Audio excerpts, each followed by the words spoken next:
আসসালামু আলাইকুম। আজকে আমাদের কাছে একটি TCL CRT টিভি এসেছে। আর যে সমস্যাটা নিয়ে এই টিভিটি আমাদের কাছে এসেছে আমি আপনাদেরকে দেখানোর চেষ্টা করছি। দেখুন, টিভিটি কিন্তু ডান এবং বাম দুই সাইডে কালো হয়ে আছে। উপরে একটি ভাঁজ আছে আপনারা দেখতে পাচ্ছেন, এবং ছবিটি কিন্তু কাঁপাকাঁপি করছে। এই সমস্যাটি কোথায় থেকে হচ্ছে এবং কিভাবে সমাধান করা যায় আমি চেষ্টা করব আজকের ভিডিওতে আপনাদেরকে দেখানোর জন্য। আশা করছি পুরো ভিডিওটা আপনারা মনোযোগ সহকারে দেখবেন।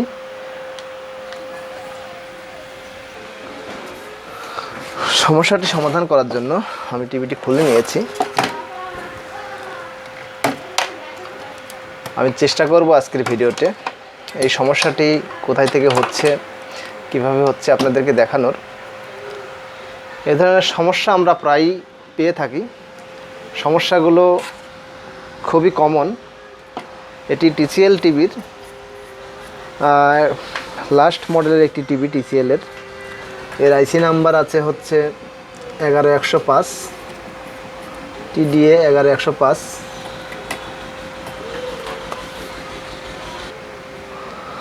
প্রথমে আমরা জেনে নিই সমস্যাটি কোথায় কোথায় থেকে হতে পারে। এই যে দেখতে পাচ্ছেন, এটি হচ্ছে ইয়ক কয়েল। এই ইয়ক কয়েল থেকে কিন্তু দুই সাইড কিন্তু চেপে যেতে পারে, আবার ফ্লাইব্যাক থেকে চেপে যেতে পারে। এই যে ফ্লাইব্যাক। আবার আমাদের এই যে পাওয়ার থেকেও কিন্তু দুই সাইড চেপে যেতে পারে, পাওয়ারের ভোল্টেজ যদি অ্যাকুরেট না থাকে। তো এই ধরনের দুই সাইড চেপে যাওয়া, উপরে ভাঁজ পড়া অনেক কারণেই হতে পারে। এই টিভিতে কোথায় থেকে হচ্ছে এটি দেখার জন্য আপনারা আমার সাথেই থাকুন। আমরা টিভিটির ভোল্টেজ পরিমাপ করার মাধ্যমে আমরা সঠিকভাবে জেনে নেব সমস্যাটি কোথায় থেকে হচ্ছে। প্রথমে দেখে নিচ্ছি B+ কত ভোল্ট আছে। B+ কিন্তু 76 ভোল্ট আছে।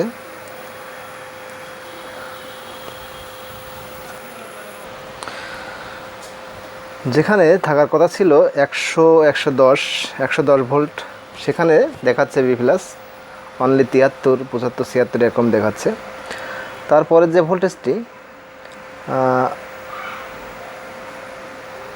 এখানে দেখাচ্ছে 9 ভোল্ট, এটি ভার্টিক্যাল আইসিতে চলে গিয়েছে। এখানে কিন্তু থাকবে 12 ভোল্ট, 13 ভোল্ট, এখানে কম আছে।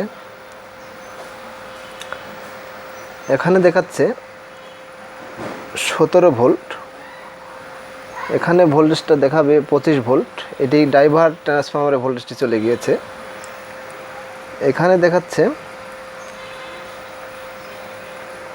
9.4, এখানে 12 ভোল্ট দেখানোর কথা। এই ভোল্টেজটি চলে গিয়েছে সিস্টেম জঙ্গল আইসিতে, রেগুলেটর হয়ে 5 ভোল্ট, 8 ভোল্ট এগুলো তৈরি হয়েছে এই ভোল্টেজ থেকে।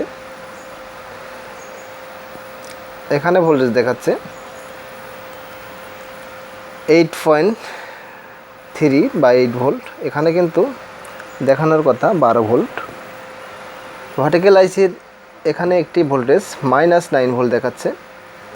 এই ভোল্টেজটি থাকার কথা ছিল 12 ভোল্ট, 14 ভোল্ট এরকম থাকবে। এখানে 14 ভোল্ট, ভার্টিক্যাল আইসির দুই জায়গায় 14 ভোল্ট থাকবে। সেখানে দেখাচ্ছে কিন্তু 9 ভোল্ট করে। তো এই টিভিটি আমি বুঝতে পারলাম ভোল্টেজটি কম যাচ্ছে। টিভিতে ভোল্টেজ কম যাওয়ার কারণে ডান বাম দুই সাইড কিন্তু চেপে গিয়েছে। আর ভোল্টেজ তো অনেক কারণে কম হয়। ফ্লাইব্যাকের সাইডে যদি শর্ট থাকে বা কোনো পার্ট শর্ট থাকলে এরকম হয়। তো শর্ট আছে কিনা দেখার জন্য আমরা একটি B+ একটি বাল্ব, এই ধরনের 60 ওয়াট বা 100 ওয়াট একটি বাল্ব আমরা কিন্তু B+ লাগিয়ে টেস্ট করে নিতে পারি যে আমাদের পাওয়ার থেকেই সমস্যাটি হচ্ছে কিনা, ফ্লাইব্যাক থেকে হচ্ছে। তো আমরা চেক করে নিচ্ছি। ফ্লাইব্যাক থেকে B+ এর কানেকশনটি আমরা ডিসকানেক্ট করে দিলাম। এরপরে 100 ওয়াটের একটি বাল্ব আমি লাগিয়ে নিচ্ছি B+ লাইনে।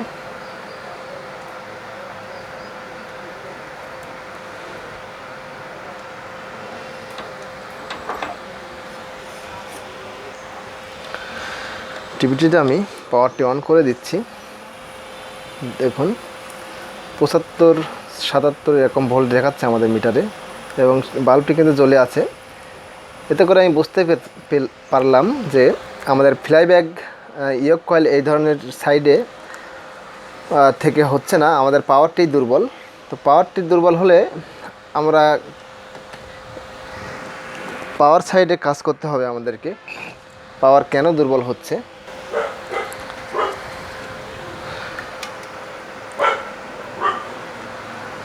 আমি ফ্লাইব্যাকের লাইনটি ঝালাই করে নিলাম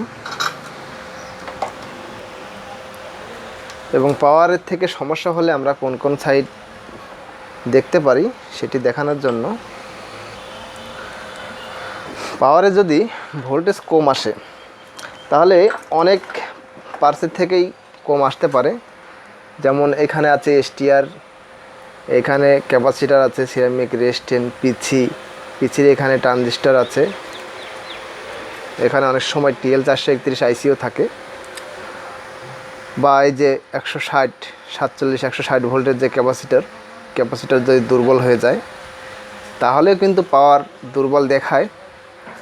তো এই টিভিতে কোথায় থেকে সমস্যা হচ্ছে আমি একটু ভেবেচিন্তে কাজটি করতেছি। আমি এই পার্টসগুলো প্রথমে কিছুই চেঞ্জ করব না, কিছুই দেখব না, প্রথমে আমি একটি কাজ করে নেব। সব সার্কিটে এই লাইনটি থাকে না, আমি যে কাজটি করব আপনাদেরকে দেখাবো। কিছু কিছু ব্র্যান্ডের টিভিতে এই ধরনের লাইন থাকে। আমরা কিন্তু 100% কনফার্ম হয়ে নিয়েছি যে আমাদের পাওয়ার সাইডেই সমস্যা। তো পাওয়ারের অনেক কিছু থেকেই সমস্যা হতে পারে, আমি আপনাদেরকে বলেছি। এবং এখানে ভিআর আছে, ভিআরটির থেকে এই ধরনের সমস্যাটি হতে পারে। তো এই টিভিতে আমি অলরেডি সমস্যাটি খুঁজে পেয়েছি, আপনাদেরকে দেখানোর চেষ্টা করছি। আমি কিছুই চেঞ্জ করিনি। তো আমি টিভিটা নিয়ে কিছুক্ষণ ভেবেছিলাম যে কোথায় থেকে সমস্যাটি হতে পারে। আমরা এমন অনেক টিভি পাবো যে টিভিতে এই যে রিমোটে অফ করে দিলে কিন্তু আমাদের B+ ভোল্টেজটি কমে যায়। এমন অনেক টিভি পাবো, সেটা চায়না হোক, ব্র্যান্ড হোক, যে কোনো ব্র্যান্ড হোক, এমন অনেক টিভি পাবো যে রিমোটে অফ করে দিলে B+ voltage plus others vertical sound IC এগুলো ভোল্টেজ কিন্তু কমে যায়। তা আমরা কি একটু ভেবে দেখেছি যে রিমোটে অফ করে দিলে B+ ভোল্টেজ কেন কমে যায়? চায়না সার্কিটে এখন যেগুলা টিভিতে অ্যাভেলেবল সেগুলোতে কিন্তু রিমোটে অফ করে দিলে কিন্তু B+ ভোল্টেজ কমে না। কিন্তু কিছু কিছু ব্র্যান্ডের যে সার্কিট আছে, এটা একটি TCL টিভি, চায়না সার্কিট যদিও, কিন্তু এখানে কিছু কাজ করানো হয়েছে। ঠিক এই টিভিতেও সেই কাজটি করানো হয়েছে। রিমোটে অফ করে দিলে কিন্তু এই B+ ভোল্টেজ এবং পাওয়ারের যে আদার্স ভোল্টেজ এগুলো কমে আসে। যেখানে থাকবে 100 সেখানে হয়ে যায় 70 50 এরকম ভোল্টেজ। রিমোটে অফ করে দিলে এরকম ভোল্টেজ হয়ে যায়। ঠিক এই টিভিটিও যদিও অন আছে, আসলে রিমোটে অন আছে, কিন্তু তারপরেও সেম যে রিমোটে অফ করে দিলে যে ভোল্টেজটি কমে যায় সেই রকম হয়ে গেছে। আশা করছি আমি আপনাদেরকে বোঝাতে পারছি। দেখুন এই যে B+ ভোল্টেজ দেখাচ্ছে 77, এখানে টিউনার বক্সে ভোল্টেজটি দেখাচ্ছে 4.9। তো টিউনার বক্সে ভোল্টেজ তখনই যাবে যখন টিভিটি রিমোটে অন থাকবে। তো টিভিটি এখন রিমোটে অন আছে, তাহলে এখানে পর্যাপ্ত পরিমাণে ভোল্টেজটি থাকার কথা 110 ভোল্ট, সেই ভোল্টেজটি আমরা পাচ্ছি না। তো এই টিভিতে আমি এমন একটি সমস্যা পেয়েছি যে এই ভোল্টেজটি রিমোটে অফ করে দিলে কমে যাবে। সেই লাইনটি এই যে এই দিক দিয়ে দেখুন, পিছির থেকে এদিক দিয়ে দেখুন এখানে ডায়োড ব্যবহার করা হয়েছে এবং এখানে একটি রেস্টেন দিয়ে এখানে একটি 18-15 ট্রানজিস্টর আছে। সেই ট্রানজিস্টর দিয়ে এই দিক দিয়ে কিন্তু এই যে এখানে 5 ভোল্ট 8 ভোল্ট যে বের করেছে এই সিস্টেম জঙ্গল আইসির জন্য, এখানে যে স্ট্যান্ড বাই এই যে আমাদের যে সিস্টেম জঙ্গল আইসিটি আছে এই আইসি থেকে যে স্ট্যান্ড বাই মোডের যে অন অফ যে পিনটি আছে, সেই পিন থেকে কিন্তু এদিকে একটি সিগন্যাল আসে, আসার পর 8 ভোল্ট 5 ভোল্ট টিভিতে অন হয়ে যায় এবং সেই একই সিগন্যাল এই 18-15 ট্রানজিস্টর দিয়ে এদিক দিয়ে কিন্তু এই পিসিকে কন্ট্রোল করে আমাদের এই যে বি প্লাসের যে ভোল্টেজটি, এই ভোল্টেজটি কিন্তু কমানো হয়েছে। তো আমি একটু চিন্তা করে যে এসটিআর এগুলো কাজ আগেই করব না, আগে আমি দেখব এই যে সিস্টেম জঙ্গল আইসি থেকে স্ট্যান্ড বাই যে লাইনটি দিয়ে পিসিকে কন্ট্রোল করে পাওয়ারটা কমানো হয়েছে, সেই লাইনটি আমি ডিসকানেক্ট করে দিয়ে দেখব আমাদের এই বি প্লাস বা আদার্স যে ভোল্টেজগুলো, এই ভোল্টেজগুলো ঠিক হয় কিনা। টিভিটির পাওয়ার কানেকশনটি আমি অফ করে নিচ্ছি এবং আমি সিস্টেম জঙ্গল আইসির স্ট্যান্ড বাই যে পিন থেকে কানেকশনটি এসেছে, আমি দেখুন পিসি থেকে কানেকশনটি আলাদা করে দিচ্ছি এবং আলাদা করে দেওয়ার পরে আমি টিভিতে আবারও সংযোগ দিব। সংযোগ দিয়ে দেখব আমাদের ভোল্টেজগুলো ক্লিয়ার হয় কিনা। টিভিতে আমি সংযোগ কিন্তু দিয়ে নিয়েছি, আমি মিটার ধরে দেখছি, দেখুন অলরেডি আমাদের মিটারে 110 ভোল্ট দেখাচ্ছে, অলরেডি আমাদের মিটারে 110 ভোল্ট দেখাচ্ছে এবং আদার্স যে ভোল্টেজগুলো কম ছিল আমি আপনাদেরকে দেখানোর চেষ্টা করছি। ভার্টিক্যাল -14, তারপরে বি প্লাস তো দেখিয়েছি আগে 110, এখানে আছে +14 ভার্টিক্যাল, এখানে আছে 26 ভোল্ট, এটা চলে গেছে ডাইভার ট্রান্সফরমারে। এখানে আছে দেখুন 14 ভোল্ট, এটা চলে গেছে রেগুলেটর আইসি যে সিস্টেম জঙ্গল আইসিতে 5 ভোল্ট 8 ভোল্ট তৈরি হয়েছে এই ভোল্ট থেকে, এটা 12 ভোল্ট সাউন্ড আইসি ভোল্টেজ। এই সকল ভোল্টেজগুলো কিন্তু কিছুক্ষণ আগে আমি আপনাদেরকে পরিমাপ করে দেখিয়েছি, এই সকল ভোল্টেজগুলো কিন্তু কম ছিল, এখন কিন্তু ভোল্টেজগুলো ক্লিয়ার আছে এবং আমাদের টিভিটি কিন্তু ফুল স্ক্রিন হয়ে গেছে। আমি আপনাদেরকে টিভিতে দেখাচ্ছি, দেখুন টিভিটি কিন্তু ফুল স্ক্রিন হয়ে গেছে। তো আরও সঠিকভাবে আমি আপনাদেরকে দেখানোর চেষ্টা করছি একটি জিনিস। দেখুন বি প্লাসে 109 ভোল্ট দেখাচ্ছে, আমি যদি যে পিনটি ডিসকানেক্ট করে দিয়েছি এই যে এখানে, সেই পিনটি যদি আমি বোর্ডের সাথে সংযুক্ত করে দিই, আপনারা একটু খেয়াল করুন, এই যে সংযুক্ত করে দিয়েছি, দেখুন আমার ভোল্টেজটি কিন্তু 91 ভোল্ট হয়ে গেছে, অলরেডি কমে গিয়েছে। তো রানিং অবস্থায় দিয়েছি, এর জন্য একটু ভোল্টেজটা কমে গেছে, যেহেতু আগে ভোল্টেজটি বেশি ছিল। টিভিটি অন অফ করে দিলে কিন্তু এই যে দেখুন আমি সংযোগটি যেটা ডিসকানেক্ট করেছিলাম দেওয়ার পর দেখুন 79 ভোল্ট 80 ভোল্ট দেখাচ্ছে এবং ছেড়ে দেওয়ার সাথে সাথে দেখুন 109 ভোল্ট দেখাচ্ছে। আশা করছি আমি আপনাদেরকে বোঝাতে পারছি। এমন অনেক টিভি পাবেন, আসলে এই ধরনের সিস্টেম, এই ধরনের এই যে সিস্টেম জঙ্গল আইসি থেকে পাওয়ার যে কন্ট্রোল, পাওয়ারের ভোল্টেজটা কমিয়ে আনা, এগুলো একমাত্র ব্র্যান্ডেড টিভিগুলোতেই থাকে, চায়না টিভিতেও কিছুগুলো থাকে। তো আমরা এই বিষয়টা নিয়ে অনেকেই অনভিজ্ঞ, যারা অনেক বছর ধরে কাজ করি তারাও কিন্তু অনভিজ্ঞ। তো আশা করছি আমি আপনাদেরকে বিষয়টা বোঝাতে পেরেছি। এখানে একটি ট্রানজিস্টর আছে, ট্রানজিস্টর সম্ভবত নষ্ট হয়ে গেছে, চেঞ্জ করে দিলে ঠিক হয়ে যাবে। তা আমি চেঞ্জ করছি না, ভিডিওটি অলরেডি লম্বা হয়ে যাচ্ছে। আমি জাস্ট আপনাদেরকে বোঝালাম যে এই লাইনটি আমি ডিসকানেক্ট করাতে আমাদের টিভিটি কিন্তু ফুল স্ক্রিন হয়ে গেছে এবং সমস্ত ভোল্টেজ ওকে হয়ে গেছে।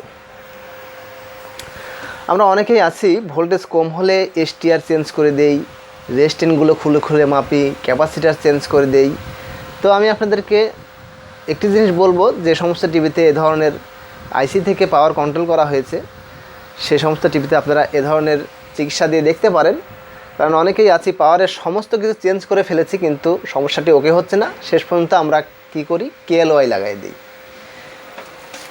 এই ধরনের কেএলওয়াই কিন্তু লাগিয়ে টিভিটি ওকে করে দিই। আর কেএলওয়াই লাগিয়ে দিলে এই কানেকশনটি লাগানো থাকলেও কোনো সমস্যা নাই, আমাদের ভোল্টেজ 110ই দেখাবে। কিন্তু কেএলওয়াই লাগালে কিন্তু আমাদের টিভিটি আর অরিজিনাল থাকলো না, আমাদের টিভিটি অরিজিনাল পাওয়ারটি নষ্ট হয়ে গেল, ডুপ্লিকেট পাওয়ার এটাতে টিভিটি ভালো চলে না। আমরা কেএলওয়াই তখনই লাগাবো যখন কোনো উপায় থাকে না। তো এই টিভিতেও অনেকের এরকম হতে পারে যে এই কানেকশন থেকে শর্ট হওয়ার কারণে আমাদের পাওয়ারের ভোল্টেজটি কম হওয়ার কারণে আমরা সব কিছু চেঞ্জ করে ফেলছি, কিন্তু পাওয়ার ওকে হচ্ছে না। শেষ পর্যন্ত আমরা উপায় না পেয়ে কেএলওয়াই লাগিয়ে টিভিটি কাস্টমারকে দিয়ে দেই। তো কাস্টমারকে ডেলিভারি দেওয়ার আগে আমরা অবশ্যই চেষ্টা করব আমাদের সেরা কাজটাই কাস্টমারকে উপহার দেওয়ার, যেন পরবর্তীতে একই কাস্টমারের দ্বারা আমাদের আরও অনেক কাস্টমার আসে আমাদের কাছে মেরামত করার জন্য। তো আমি আশা করছি আপনাদেরকে বোঝাতে পেরেছি। দেখুন দুই সাইড কিন্তু ঠিক আছে, উপরে যে ভাঁজটি ছিল সেটিও ঠিক আছে। ভিডিওটি যদি ভালো লেগে থাকে অবশ্যই একটি লাইক দিতে ভুলবেন না। আর আমি প্রতিনিয়ত চেষ্টা করে যাচ্ছি এ ধরনের সুন্দর সুন্দর কাজ আপনাদেরকে দেখানোর জন্য, বোঝানোর জন্য। আশা করছি আপনারা আমার চ্যানেলটি সাবস্ক্রাইব করে আমার সাথেই থাকবেন। আজকের মতো এখানেই বিদায় নিতে হচ্ছে, অনেকক্ষণ কথা বলা হয়ে গেছে, ভিডিওটি অনেক লম্বা হয়ে গেছে। আশা করছি আপনাদের ভালো লাগবে। আজকের মতো এখানেই বিদায়, আল্লাহ হাফেজ।